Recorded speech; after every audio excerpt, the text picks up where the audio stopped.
Thân chào cả nhà, không nên xem chùa đâu đó. Nhớ đăng ký, like, comment để ủng hộ team nha. 3 ngày trước ngày tận thế, bạn trai tái sinh, anh ấy điên cuồng tích trữ hàng, chỉ chờ ngày tận thế đến. Ở với Tiểu Tam ăn uống ngon lành, nhưng ngày tận thế không đến, bởi vì tôi cũng được tái sinh. Báo tin tức ngày tận thế cho quốc gia, Hà Tinh Hải Yến, thiên hạ Thái Bình. Và bạn trai phá sản, bị săn đuổi bởi những kẻ cho vay nặng lãi.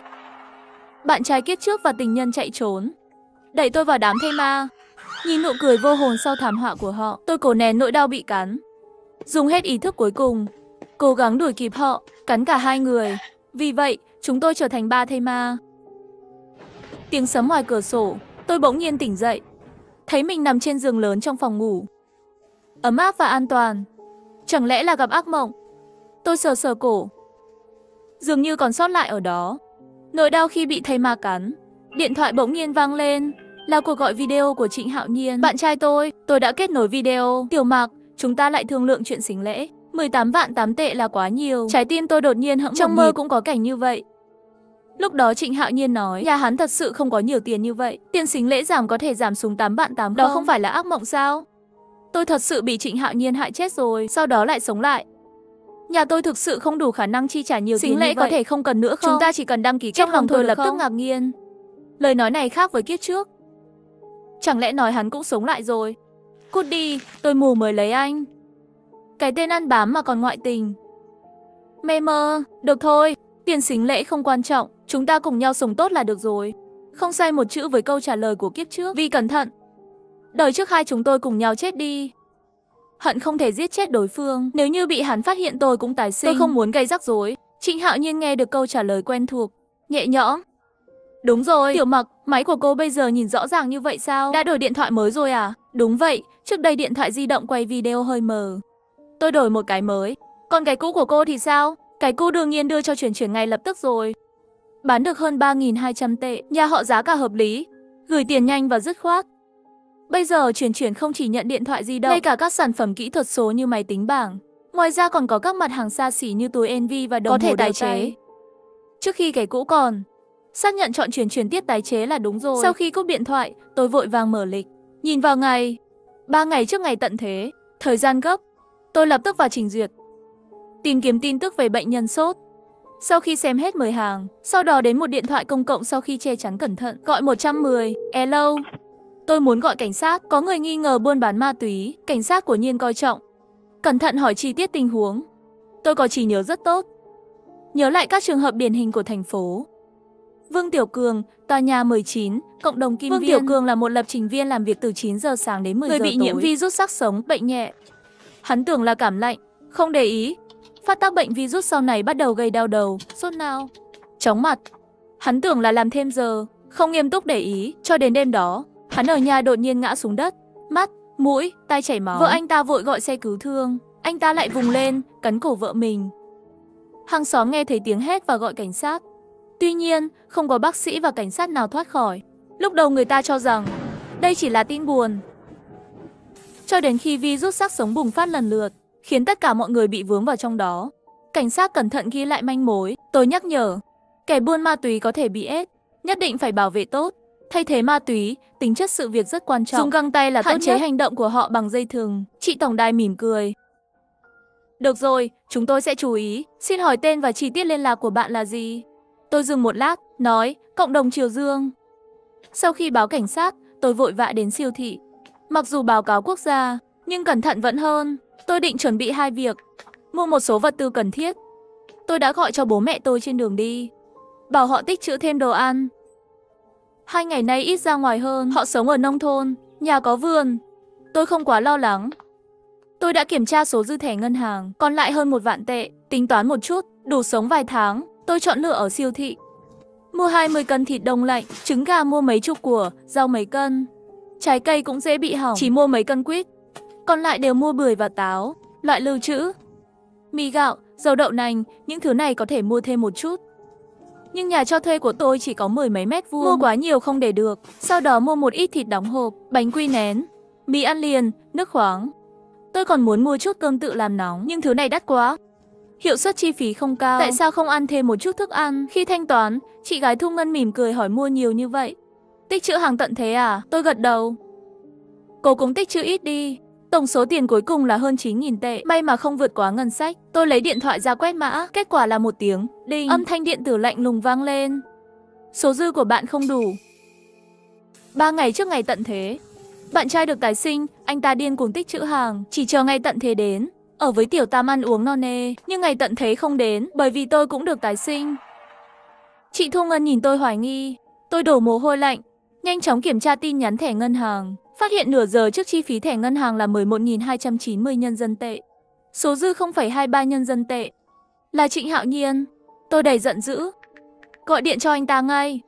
Không online, không online, vẫn không online. Phía sau những người thanh toán bắt đầu phàn nàn, tiếp tục thúc giục tôi đang rất vội. Đột nhiên Uy Chắc bật lên một tin nhắn, bạn thân hẹn tôi ăn lẩu, tôi như được cứu. Vội vàng hỏi cô ấy có thể cho tôi mượn 10.000 tệ không? Bạn thân không nói hai lời liền chuyển tiền. Tôi lập tức nhận tiền, quét mã để thanh toán. Chị Thu Ngân khôi phục lại nụ cười, hỏi tôi có cần giao hàng đến nhà không? Tôi gật đầu báo địa chỉ của bạn thân. Sau khi hoàn thành xong, tôi thở phào nhẹ nhõm. Điện thoại đột nhiên vang lên, tôi cứ tưởng là Trịnh Hạo Nhiên gọi lại, đang chuẩn bị chửi thề. Không ngờ là cuộc gọi video của bạn thân. Cô ấy cười nói, vừa quên kiểm tra xem có phải là cậu không? Cậu nói công chúa, xin vui lòng chuyển tiền đi. Lần nữa nhìn thấy cô ấy, khuôn mặt xinh đẹp đó, mắt tôi cay cay, rơi nước mắt. Kiếp trước bùng phát dịch bệnh xác sống, bạn thân không có thức ăn, chết đói. Tớ bảo cậu gọi tớ là công chúa, không đến mức khóc chứ. Tôi lau khô nước mắt, mắng. Chuyển tiền xong mới nhớ ra xác minh, có phải cậu thiếu cẩn thận không vậy? Tớ mua đồ, đưa đến nhà cậu, trước tiên dọn dẹp trước, gần đây sẽ ở chỗ cậu. Bạn thân nhìn những thứ chất thành núi nhỏ bên ngoài nhà, miệng chữ O mắt chữ Anh. Chúng ta lại phải phong tỏa thành phố rồi. Tôi mang đồ vào nhà. Đổ cho tớ một cốc nước. Chúng tôi phân lại vật tư. Hơn 1 tiếng mới làm xong, bụng đói của tôi gầm gừ. Bạn thân kéo tôi đi ăn lẩu. Nồi lẩu dầu đỏ sôi ùng ục. Tôi đã chết đói trong nhiều tháng trong những ngày tận thế. Bữa ăn đầy đủ đầu tiên là đây. Sau bữa tối bạn thân đi mua sắm mua đồ. Tôi đeo khẩu trang và đội mũ lưỡi chai, lại đến trước buồng điện thoại. Xin chào, tôi là người cộng đồng Triều Dương. Điện thoại dừng một lát. Giọng của chị tổng đài bị cắt, đổi thành một giọng nam uy nghiêm. Xin chào, Vương Tiểu Cường có bệnh tình đáng ngờ. Cô có biết gì không? Đây là một bệnh truyền nhiễm nghiêm trọng, virus có thể phá vỡ hàng rào máu não, kiểm soát cơ thể con người để ăn động vật sống. Họ không cảm thấy đau, sức hủy diệt rất mạnh, điểm yếu duy nhất là bộ não. Vương Tiểu Cường không phải là một ví dụ, nhiều người đang trong giai đoạn ủ bệnh, một khi đột nhiên phát bệnh, gây hoảng loạn cho đám đông, quy mô bệnh dịch sẽ ngày càng lớn, hậu quả không thể tưởng tượng được. Chúng tôi sẽ tăng cường kiểm soát. Kiểm soát thông thường sẽ không hiệu quả. Đây không phải là bệnh truyền nhiễm thông thường, mà là một loại virus gây ra người ăn thịt người. Chúng tôi hiểu mối quan tâm của cô, nhưng cứu chữa là mạch máu kinh tế của cả nước. Tôi vội vàng nói, khu phố Phú Hoa tối nay, khuôn viên nước Lục, sẽ có người bị bệnh. Ngày mai, trường trung học cơ sở số 17, Bệnh viện Nhân dân thành phố, tòa nhà Anh Đại, các trường đại học tài chính sẽ tiếp tục bùng nổ quy mô nhỏ. Tối mai, tàu điện ngầm tuyến 3, tuyến số 4, tuyến số 7 bùng phát toàn diện quy mô lớn. Ngày kia thành phố sụp đổ. 3 ngày sau, cả nước trở thành địa ngục. Bên kia im lặng một chút, sau đó nói, cảm ơn bạn đã cung cấp thông tin, chúng tôi sẽ xác minh. Sau khi gọi điện thoại, tôi rất lo lắng. Đi ngang qua hiệu thuốc lại ghé qua mua một ít thuốc thường dùng. Dùng hết mấy trăm đồng số dư của WeChat. Sau khi về nhà tôi mở máy tính, đã gửi bài đăng cảnh báo ngày tận thế trên các trang web lớn, mô tả chi tiết trong tòa nhà văn phòng, siêu thị, tàu điện ngầm, cộng đồng, các biện pháp phòng ngừa xác sống ở nhà và các nơi khác. Đăng nửa giờ, đọc chỉ có 21 người. Lúc này bạn thân cũng trở về. Tớ mua coca, cà phê, sữa chua, khoai tây chiên, kem, thịt và rau và các loại khác mua theo nhóm để ăn tươi. Trường lầu, đúng rồi. Lần trước phong tỏa thành phố toàn dựa vào trường lầu mua thức ăn. Bạn thân lấy điện thoại ra cho tôi xem lịch sử trò chuyện. Tắt toàn bộ 7 tòa nhà nghe nói sẽ phong tỏa thành phố. Có thể mua chút đồ ăn không? Không nhận được tin nhắn này. Cô nghe chuyện đó ở đâu? Lại muốn cướp đồ ăn. Tôi vẫn đang tăng ca. Không thể lấy được nữa. Đúng rồi, Tiểu Mặc. Tin tức về thành phố phong cậu biết ở đâu? Ở trên mạng. Tôi mở bài viết cho cô ấy xem. Khủng hoảng sâu sắc. Thật à? Thật, nhưng không ai xem. Không ai tin. Mua thủy quân đi. Tôi mua một đội thủy quân với nick của bạn thân tôi. Đặt trong khu vực bình luận của một video được quay lén. Trong ảnh một người đàn ông đột nhiên bộc lộ ác tính. còn làm tổn thương người, được kiểm soát kịp thời bởi cảnh sát và nhân viên y tế. Trông giống như thây ma, giống y như trong phim. Mọi người, khi bạn phát hiện thấy một xác sống, mọi người vẫn tích trữ thêm đồ ăn. Giảm ra ngoài đi. Tôi hài lòng nhìn sức nóng giả tạo mà Thủy Quân tạo ra trong khu vực bình luận. Sau đó, dưới sự hướng dẫn của bạn thân, tôi đã mua một chương trình khuyến mại. Rất nhiều người qua đường link đó thực sự bấm vào. Đây rõ ràng là bị hâm rồi phải không? Có người tin vào thây ma. Nói đi, lần này là bán cái gì? Do không bán được, giúp chúng tôi xem vị trí. Bệnh viện thành phố kiểm tra nước tiểu. Nhiệt độ của bình luận tăng lên rồi, Thủy Quân kiên trì tẩy não. Người qua đường tò mò vào, bỗng có người nói: má, cộng đồng mà Cao Phú Hoa có một người giống hệt như anh ta, bây giờ bị cảnh sát đưa đi trên xe cứu thương rồi. Thêm một nơi, Lan Hoa Đỉnh cũng có, tôi vừa nhìn thấy ở khu phố. Lướt đến một bài đăng cảnh báo ngày tận thế, xác chết mà nick này mô tả giống như cái này. Chẳng lẽ thật sự muốn ngày tận thế rồi sao? Tỷ lệ nhấp chuột của bài đăng tăng vọt ngay lập tức, trở thành tìm kiếm nóng. Bạn thân lo lắng vô cùng, Tiểu Mặc. Xác sống mà cậu nói có thật không? Tôi gật đầu an ủi cô ấy đừng sợ. Mọi thứ đều có tớ. Tốt nhất nên là thật. Bây giờ chuyển tiếp hơn 500 rồi. Tạo tin đồn sẽ bị bắt. Bình luận đã qua ngàn. Một số ít người bắt đầu hoảng sợ, hầu hết mọi người vẫn đang xem. Tôi lại ra tay, lại mua một làn sóng Thủy Quân, đã làm hết sức rồi. Phần còn lại thì nghe theo mệnh. Sáng sớm tôi bị đánh thức. Tiểu Mặc, cậu không ngủ à? Tôi xoa mắt. Tớ chợt nghĩ, nếu có thây ma đập cửa, nhà chúng ta cũng không vững chắc lắm. Có hàng trăm người trong tòa nhà này, nếu như xuất hiện mấy tên thây ma, tôi đã sớm nghĩ đến kiếp trước. Trong hành lang ngày nào cũng có thây ma lang thang, chúng tôi tạo ra một chút tiếng động ở nhà, sẽ có thây ma kích động đập cửa. Nhưng không có cách nào. Thời gian quá ngắn, không đủ để trang trí lại. Nếu không chúng ta chuyển đến biệt thự của nhà tớ. Bên kia là ngoại ông, ít người thì ít thây ma hơn. Và ngôi nhà lớn hơn, có thể đặt nhiều thứ hơn. Ngoài ra còn có một khu vườn lớn, bố mẹ tớ đã từng trồng rau. Cho dù chúng ta ở lại 3 đến 5 năm cũng không sao. Càng nghe, mắt tôi càng sáng, tôi nóng lòng muốn đóng gói đồ đạc và đi ngay lập tức. Bạn thân càng nói càng vui vẻ. Nói xong còn mở camera giám sát từ xa, dự định cho kế hoạch cải tạo nhà. Bởi vì trước đây nuôi mèo, có camera ở khắp mọi nơi trong biệt thự. Chết tiệt, có người vào biệt thự rồi. Bạn trai kiếp trước và tình nhân chạy trốn, đẩy tôi vào đám thây ma. Nhìn nụ cười của họ, tôi cố nén nỗi đau bị cắn, cố gắng hết sức để bắt kịp họ. Mỗi người cắn một cái. Tôi ghé qua xem, nghiến răng thật chặt. Trịnh Hạo Nhiên. Đèn trong biệt thự sáng rực rỡ vào ban đêm. Một nhóm lớn công nhân bận rộn. Một làn sóng người lắp đặt kính chống nổ vào cửa sổ chống trộm. Một làn sóng người nâng các tấm pin mặt trời. Một làn sóng người đang xây dựng bể chứa nước và máy lọc nước. Một làn sóng người đang vận chuyển một lượng lớn hàng hóa. Trịnh Hạo Nhiên ở bên cạnh chỉ bảo này nọ, chỉ tay chỉ chân. Trên vòng tay anh ta là nhỏ tiểu tam Lâm Nhã trang điểm đậm. Hai người ôm nhau đi dạo một vòng trong biệt thự. Cuối cùng ngã trên chiếc giường lớn sang trọng. Lâm Nhã nũng nịu, đáng ghét. Anh có một biệt thự lớn thế này, sao chưa từng nói với em? Những vật tư này cũng phải vài trăm triệu nhỉ. Thì ra anh giàu thế. Trịnh Hạo Nhiên đắc ý cười lên. Âm thầm thôi, sợ bị người khác để ý đến. Vị hôn thê của anh có biết không? Cô ta ngu ngốc, cô ta có thể biết gì? Vậy tại sao anh lại cưới cô ta? Cô ta có thể làm bảo mẫu cho chúng ta. Không có cô ta, ai sẽ giặt quần áo, nấu ăn, làm trâu làm ngựa cho chúng ta? Thuê bảo mẫu còn phải tốn tiền. Mặc Ngư có thể trả lại tiền. Đồ lót gen của em, bao cao su hương vị dâu tây của em, căn phòng lớn sang trọng của em, đều là tiền của cô ta. Có thú vị không? Bản ghi âm chói tai được gửi đến. Bạn thân lo lắng nhìn tôi một cái. Sắc mặt tôi bình tĩnh, vô cảm. Hắn nói đúng. Kiếp trước tôi đã phục vụ họ như vậy. Lúc đó Trịnh Hạo Nhiên gọi điện thoại kêu nghèo, cầu xin tôi nhận ít hơn 100.000 tệ tiền xính lễ. Trên thực tế, để có tài sản trước khi kết hôn, lén mua nhà, không viết tên tôi. Lúc đó nghe nói chúng tôi có phòng, tôi rất phấn khích. Mua một đống đồ ăn đến nhà, định làm một bữa tối ngon lành để ăn mừng. Không ngờ vừa mở cửa, chỉ thấy Trịnh Hạo Nhiên và Lâm Nhã quần áo không chỉnh tề, dính lại với nhau, khóc, cãi nhau, đánh nhau. Khi tỉnh lại, bên ngoài đã bị bao vây bởi thây ma, đã nhốt ba chúng tôi ở đây. Tôi hai tay khó đánh bốn tay, bị họ ép giặt giũ nấu cơm, kích thích chứ. Màn hình tiếp tục phát, Lâm Nhã yêu kiều cười một tiếng, hai tay mạnh dạn thăm dò về phía eo quần của Trịnh Hạo Nhiên. Còn có thứ thú vị hơn nữa, Trịnh Hạo Nhiên và Lâm Nhã lập tức cởi trần truồng, quấn quýt lấy nhau. Có người báo cáo các người đột nhập vào nhà riêng. Cảnh sát vừa đến thì gặp phải cảnh này. Sợ hãi lùi lại nửa bước.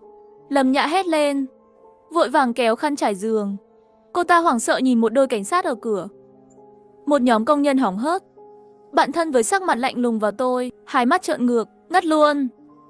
Cảnh sát rõ ràng đã nhìn thấy những cảnh tượng như thế này, mặt không đổi sắc, bình tĩnh. Mời đi cùng chúng tôi một chuyến. Thân thể của Trịnh Hạo Nhiên run một chút, mặt hằn mèo mó. Khó khăn nói ra vài chữ từ kẽ răng. Không đi được, bị kẹt rồi. Đầu óc hai cảnh sát ngừng hoạt động, khuôn mặt bình tĩnh vỡ vụn. Ôi mẹ ơi, người thành phố biết chơi ghê. Cảnh sát gọi xe cứu thương. Nam đều và nữ đều được đưa vào phòng cấp cứu trong khăn trải giường. Trên đường đi của giường trung chuyển, mắt người qua đường đều nhìn vào họ. Ôi mẹ, có chuyện để hóng rồi. Đây là những gì tôi xứng đáng có được khi chuyển nước vào nửa đêm. Bây giờ thanh niên chẳng làm gì lại vào bệnh viện. Chết tiệt thật, mé ơi, còn có cảnh sát đi theo, hình như là ngoại tình. Kích thích thật, Trịnh Hạo Nhiên và Lâm Nhã co đầu lại, dùng tay che mặt. Bạn thân điên cùng chụp ảnh, cầm điện thoại di động, cào gõ, chia sẻ tin đồn với mọi người. Sau này trên bàn ăn coi như là có chuyện bàn tán, tôi có thể nói chuyện này cả đời. Bắt gian thật vui, mong lần sau có. Tôi mỉm cười, sắp xếp hình ảnh của Trịnh Hạo Nhiên về vụ ngoại tình, gửi lên vòng bạn bè và thông báo chia tay. Vòng tròn bạn bè giật gân chỉ 10 phút. Số lượt thích và bình luận tăng vọt. Tôi và Trịnh Hạo Nhiên là bạn học, lại gặp phụ huynh đính hôn. Vì vậy, có rất nhiều bạn bè quen biết. Bố mẹ tôi gọi điện hỏi tình hình ngay lập tức. Mấy người bạn nói chuyện riêng an ủi tôi. Cha mẹ Trịnh Hạo Nhiên tức giận, bảo tôi nhanh chóng xóa đi. Bố của Trịnh Hạo Nhiên khuyên tôi không được phơi bày sự xấu xí của nhà mình, đừng làm nhục trên mạng. Anh em của Trịnh Hạo Nhiên cũng khuyên tôi là đàn ông mà, không thể tránh khỏi mắc một chút sai lầm. Không cần phải tính toán thế. Tôi liền chụp ảnh chụp màn hình cho bạn gái anh ta. 2 phút sau, anh ta lại bị chia tay. Ngay sau đó nhóm lớp, nhóm cựu sinh viên, nhóm đồng hương, vân vân, tất cả đều xuất hiện. Một video được ghi lại về tên con trai ăn bám, ngoại tình. Ghi lại Trịnh Hạo Nhiên khóc lóc nói nghèo, không muốn trả tiền trộm tiền của vợ chưa cưới để nuôi tiểu tam, xâm nhập biệt thự của người ta để yêu đương vụng trộm, bị bắt gian ở nơi công cộng, sợ hãi co giật, cảnh sát đích thân đưa đến chỗ bác sĩ. Từ ngữ sống động, thông tin chi tiết. Tôi nhìn bạn thân một cái, cô ấy cười đắc ý. Yên tâm, cái gì không nên lộ thì không lộ. Không tính phát tán hình ảnh khiêu dâm. Khi Trịnh Hạo Nhiên và Lâm Nhã ra khỏi phòng cấp cứu, khi giả vờ mặc quần áo gọn gàng, nhưng không biết bọn họ đã bị lột đi mấy lớp da. Danh tiếng bị hủy hoại. 3 ngày sau khi ngày tận thế đến, bạn trai cũ đã tái sinh. Hắn điên cùng tích trữ hàng, chỉ chờ ngày tận thế đến, ở với tiểu tam ăn ngon mặc đẹp. Nhưng ngày tận thế không đến, bởi vì tôi cũng được tái sinh. Lâm Nhã ở đồn cảnh sát phát điên khi nhìn thấy điện thoại di động. Mặc Ngư, con đĩ này, ai cho cô gửi vậy? Tại sao cô lại phát tán lung tung? Cô ta hét lên và tát tôi. Tôi né tránh. Cảnh sát nhanh tay ngăn cô ta lại. Ở đồn cảnh sát còn dám đánh người. Lâm Nhã với đôi mắt đỏ hoe, nhìn chằm chằm vào tôi, đồ phụ nữ độc ác. Mày phải chết. Tôi chết hay không không đáng nói. Dù sao hai người cũng đã bị xã hội dìm chết rồi. Trịnh Hạo Nhiên nhìn chằm chằm vào điện thoại di động. Hắn bình thường rất coi trọng mặt mũi. Mỗi ngày đi làm còn phải chải tóc bôi keo xịt tóc. Không làm ra dáng vẻ như vậy thì anh ta sẽ không ra ngoài. Nhưng bây giờ hình ảnh anh ta khỏa thân, hở mông được lan truyền khắp nơi. Trịnh Hạo Nhiên với sắc mặt tái nhợt, không kịp thở. Ngất đi. Lâm Nhã vội nhào qua, lúc thì gọi tên, lúc thì bóp nhân trung. Tôi đẩy Lâm Nhã ra, tát trái tát phải, vừa tát vừa gọi, chồng. Nói gì đi, chồng. Trịnh Hạo Nhiên với mặt mũi bầm tím tỉnh lại, giơ tay yếu ớt nói, tôi tỉnh rồi, đừng tát nữa, tôi đã đổ một chai nước khoáng lên mặt anh ta rồi. Lau tay và bỏ đi. Lâm Nhã ngồi xuống đất gào khóc. Ôi, tôi phải làm sao đây? Tôi không muốn làm người nữa. Trịnh Hạo Nhiên lau mặt, đưa tay che miệng Lâm Nhã, nói thì thầm với cô ta vài câu. Tiếng khóc của Lâm Nhã bỗng nhiên ngừng lại. Cô ta nhìn chúng tôi, nở một nụ cười khinh miệt. Tôi nhìn với vẻ hứng thú. Trịnh Hạo Nhiên lùng tùng đứng lên, đi về phía tôi. Tiểu Mặc, chuyện đó không phải như em nghĩ đâu. Em yêu cầu Lưu Cát rút lại báo cáo, cứ nói với bạn bè là nhầm rồi. Tôi hỏi, nhầm chỗ nào rồi? Trịnh Hạo Nhiên đến bên tai tôi. Tiểu Mặc, tôi sẽ nói thật với em, ngày tận thế sắp đến, anh làm tất cả vì em.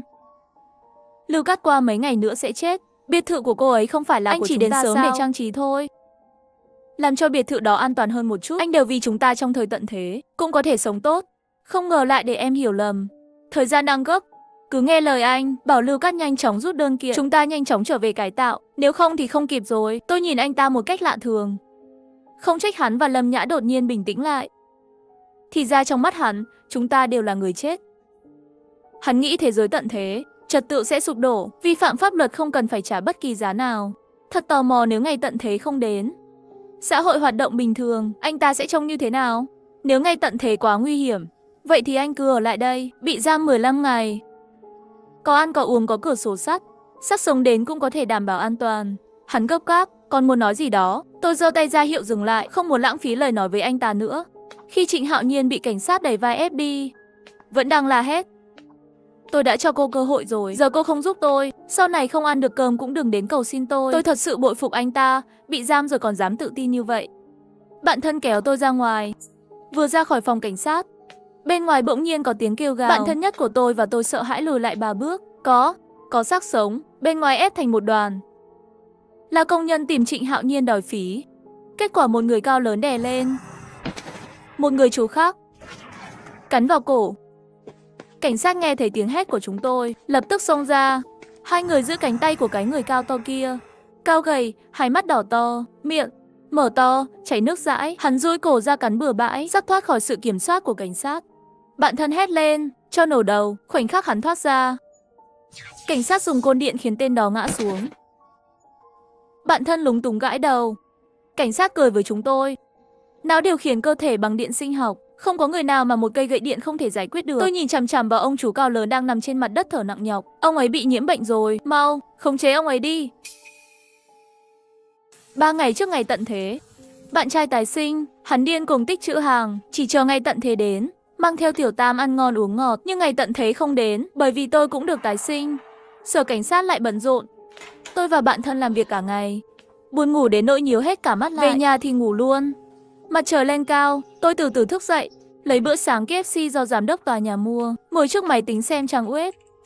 Đồng tử tôi co lại, tìm kiếm nóng nhất. Chính quyền thành phố đã đưa ra một thông báo gần đây. Y tá phát hiện bệnh truyền nhiễm cấp tính không rõ nguyên nhân. Để ngăn chặn sự lây lan của virus, bảo đảm an toàn tính mạng của người dân. Thời gian thực từ ngày mùng 3 tháng 4, y tá bắt đầu thực hiện quản lý niêm phong. Tôi cẩn thận đọc xong thông báo này. Đã có hàng ngàn bình luận. Chuyện gì đã xảy ra? Người ta gọi điện thoại bảo tôi không phải đi làm nữa. Tôi cứ tưởng mình đã bị cắt giảm nhân sự. Hôm qua tôi lướt được một bài đăng thông báo về thây ma. Có thể là thật không? Có khả năng, có người trong lớp toán cao cấp của chúng tôi đột nhiên phát điên. Thế ai là cắn người đấy? Nghi ngờ hợp lý là thây ma. Thành phố Phong có liên quan gì đến bài đăng đó không? Virus vừa bùng phát, không có lý do gì để niêm phong nhanh như vậy. Sự tiến triển của virus giống như kiếp trước. Không giống nhau là toàn bộ công dân đã được chính phủ sắp xếp trở về nhà theo từng đợt trong thời gian. Mỗi người một phòng, cách ly tại nhà. Nguồn gốc của tận thế sẽ bị bóp nghẹt trong nôi. Quỹ đạo của số phận dần dần lệch khỏi kiếp trước. Điện thoại tôi rung lên, là điện thoại của bố mẹ. Bố mẹ vừa xem tin tức, bảo tôi ở nhà và đừng ra ngoài, hỏi tôi có cơm ăn không. Nghe nói tôi có rất nhiều đồ dùng ở nhà bạn thân, mới yên tâm. Bạn thân đến buổi chiều mới thức dậy, cô ấy rõ ràng cũng nhìn thấy thông báo của Phong Thành, máy bay đã ngừng hoạt động. Bố mẹ tớ vẫn còn ở nước ngoài. Bạn thân lo lắng nhìn tôi, Tiểu Mạc, ở nước ngoài có virus zombie không? Cô ấy hẳn là mơ hồ đoán được chuyện tôi được tái sinh rồi. Bố mẹ cậu bây giờ ở đâu? Bạn thân tôi vội vàng nói về một thị trấn nhỏ ở châu Âu. Tôi chưa từng nghe qua. Tôi suy nghĩ một chút, châu Âu người ít, cho dù có virus lây lan cũng không nhanh.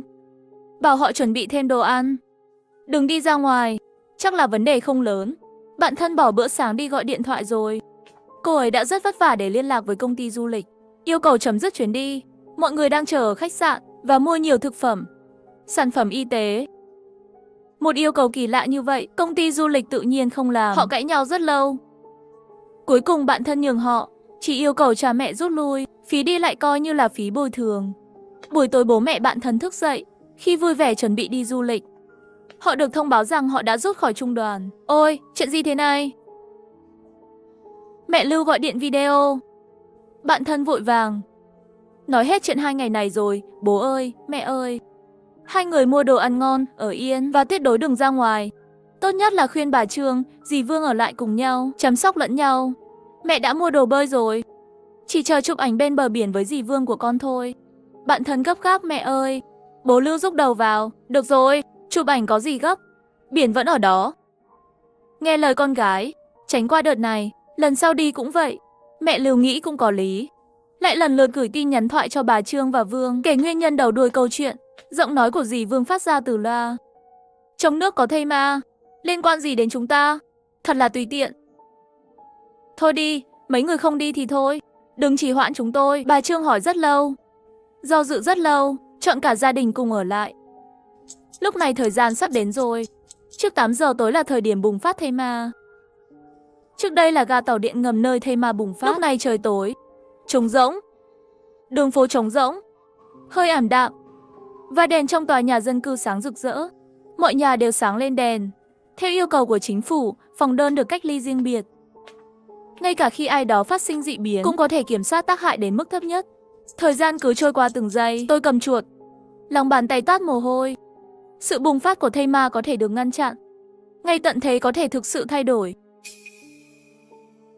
Ngày tận thế 3 ngày trước, bạn trai sống lại, anh ta điên cuồng tích trữ hàng, chỉ chờ ngày tận thế đến, ở cùng với Tiểu Tam ăn uống ngon lành. Nhưng ngày tận thế không đến, bởi vì tôi cũng được tái sinh.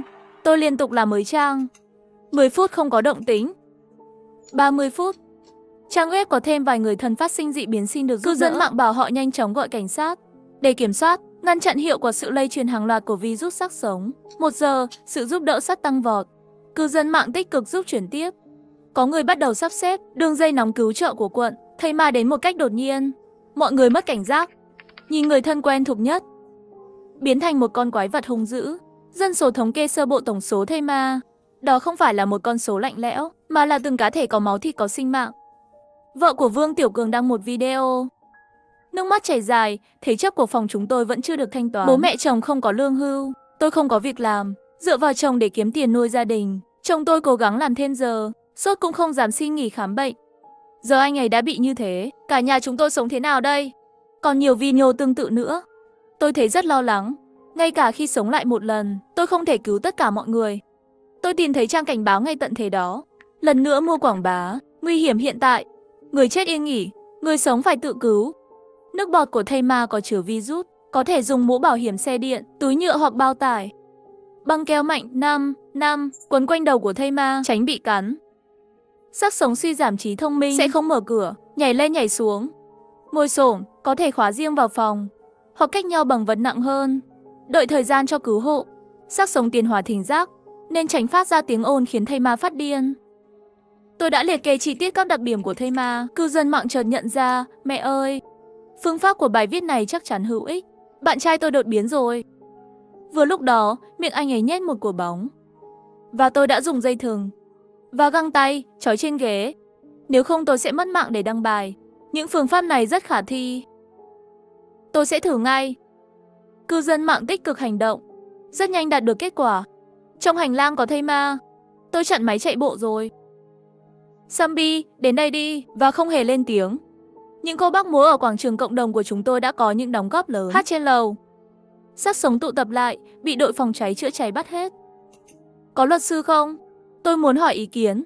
Chồng tôi và tôi đang trong thời gian tạm hoãn ly hôn. Giờ hắn là một thây ma. Tôi phải làm gì? Sợ hãi trực tuyến. Những bài viết bối rối và tuyệt vọng dần dần ít đi.